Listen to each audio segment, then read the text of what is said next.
You're watching Inside Thunder Basketball with Darnell Mayberry. I'm Mike Sherman. He's Darnell Mayberry, and we're previewing the Thunder's game Tuesday night against the Los Angeles Lakers at the Staples Center. Darnell, you're not there. You're here. Mike Baldwin's out there covering for us. Last time the Thunder went out there, not good, but they did play the Lakers tough in Oklahoma City early in the season. Kobe Bryant exhibiting cold and flu symptoms, dogged by Thabo Sefolosha all night long. The Thunder takes the Lakers into overtime. What will be the story tonight? Well, I mean, they're going to play a championship caliber team in the Los Angeles Lakers tonight. I mean, Pau Gasol, Kobe Bryant, Ron Artest, they're all in the lineup. For the Thunder, they need to score the basketball. I mean, if they don't score in the high 90s, maybe even 100s, they might not have a chance to beat the Lakers. I mean, this is a team that's struggled lately offensively.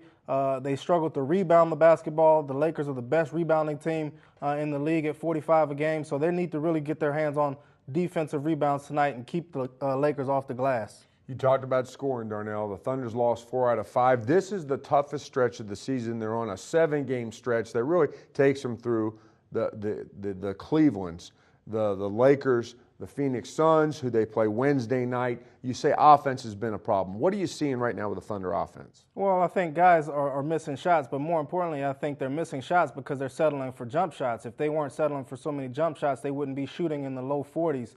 They'd be in the mid to high 40s like they were to start the season when they were hot. Now they're faced with going below 500 for the first time since early November, and it's really because of their offensive problems. Their defense, for the most part, has been solid. Against a good Lakers team, I think they could make you struggle offensively if you're not careful.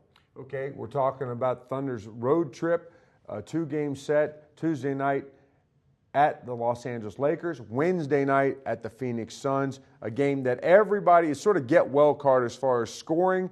Is that the game, even if they might have a difficult time winning, is that to sort of free them up a little bit offensively? Yeah, I mean, Steve Nash, I mean, they want to play a fast-paced game out in Phoenix and give credit to the Thunder. I mean, they played some brutal teams, some of the best teams in the league. I think you have to attribute some of their offensive woes to some of the teams that they played. I mean, Cleveland, Dallas, Denver. I mean, these teams are going to be the last team standing when it's all said and done come the playoffs in May, June, and late April. So, I just think that those teams are so good right now that they're learning that they can't do the same things against those teams that they do against the Sacramentos, the Detroits, and the Los Angeles Clippers of the world. Okay, we've learned some stuff about the Thunder during this stretch against these top elite teams.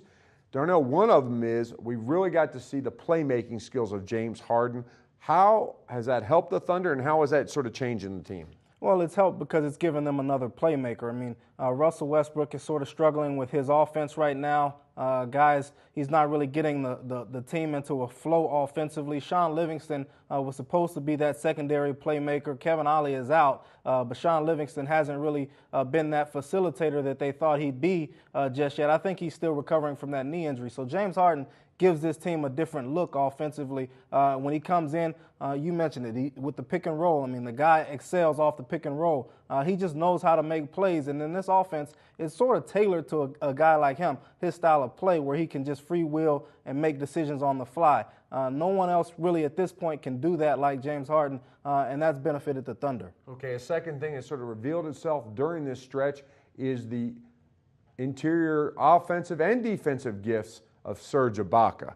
Talk about his development. I mean, you look at him. Here's a guy I thought was going to spend a lot of time in Tulsa. I thought he was going to get some playing time this year. Certainly, I didn't think he'd be playing fourth quarter minutes like he is now the last 2 games. Scott Brooks has really trusted the rookie, who really struggles to speak English still sometimes. He's learning. He's developing slowly. But, the communication is still a barrier. But he's playing late game minutes, and I think that speaks to his maturity on the court. I mean, he's blocking shots. He's rebounding. He's providing a 15 to 17-foot jump shot, which gives this team another dimension offensively. So I think he's developing well, and I think he's exceeding a lot of people's expectations. Finally, let's talk about Kevin Durant. Kevin experiencing a sort of a rough patch offensively. The last 2 out of the last 3 games, comes up against the Lakers. He's going to see Ron Artest a lot tonight. What's going on with Kevin? Well, again, go back to the good teams that he's facing. I mean, you look at LeBron James, Carmelo Anthony, Dirk Nowitzki, and Josh Howard.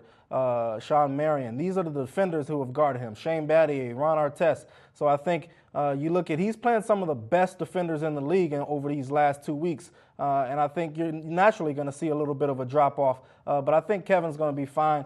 His shots there, he's still getting good looks for the most part. I think at some point they're going to start to go down. Thanks, Darnell. That's all for this edition of Inside Thunder Basketball with Darnell Mayberry, but you can stay with the best coverage team every day at News OK, every morning in the Oklahoman, and follow the Oklahoman's live chat blog on News OK during all the Thunder games, when you can talk to Darnell Mayberry, Mike Baldwin, and other Thunder fans about what's going on with this team.